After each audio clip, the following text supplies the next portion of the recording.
Good morning, guys. Bill McMillan here with you on NDWX.com Tuesday morning about 6:30 as we record this video for you, tracking 3 winter threats, and some of these are going to be significant across central Indiana between now and the end of the weekend.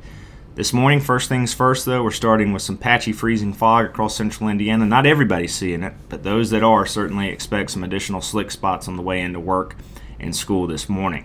As we move into late tonight and Wednesday morning, some patchy freezing drizzle is the concern, especially north of the I-70 corridor.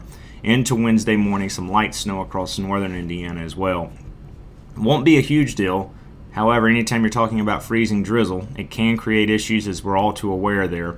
A more substantial system then builds in here late Wednesday night and Thursday, and despite what the high-resolution NAM is showing here with a lot of this falling as snow, I think aloft it's going to be a little bit too warm to get snow, and instead we're looking at a mix of either sleet or light freezing rain during that time frame. So something to definitely continue to monitor. And then our attention turns to what looms for the upcoming weekend. No changes in the thinking that a significant and potentially severe winter storm impacts portions of the Ohio Valley and central Indiana. Look at these striking similarities between the GFS ensemble here and the European ensemble with respect to this area of low pressure and where it really originates across the Texas Panhandle and into Oklahoma. As we put this into motion, we'll start with the GFS ensemble first.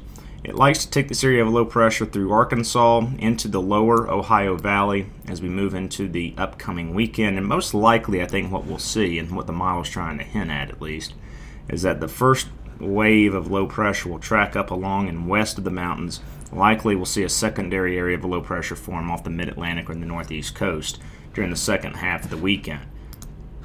If we look at the European model, it's amazing just how much agreement there is, especially given the distance with these models. So needless to say, confidence is very high on a very high impact winter storm as we move into the upcoming weekend. And the GFS model, this is just the operational model, will show that. Again, we've got our storm system that blows through here. The first one, late Wednesday night and Thursday, not going to be as big of a deal, certainly compared to what looms this weekend, but it is continuing to show a significant winter storm across the Ohio Valley into the lower Great Lakes as we move into that Friday night, Saturday time frame. And something else to keep in mind with this storm system, a couple of things. One, the overall storm system strength looks to be much more impressive when compared to last weekend. So we're going to have more of a wind component with this.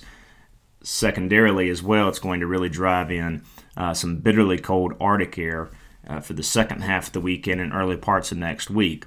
So temperatures that will go below zero for a lot of us. That's going to present an additional challenge when it comes to storm cleanup, unlike the storm that we had last weekend, where temperatures were really, for the most part at least, right after the storm blew through, around or just below the freezing mark. So certainly you can understand the challenges that are there. Oh, by the way, as we look further ahead, additional winter storm threats loom to close the month and head on into February. So a busy time of things. Just wanted to touch base early this morning. Make it a great Tuesday, and we'll talk with you soon.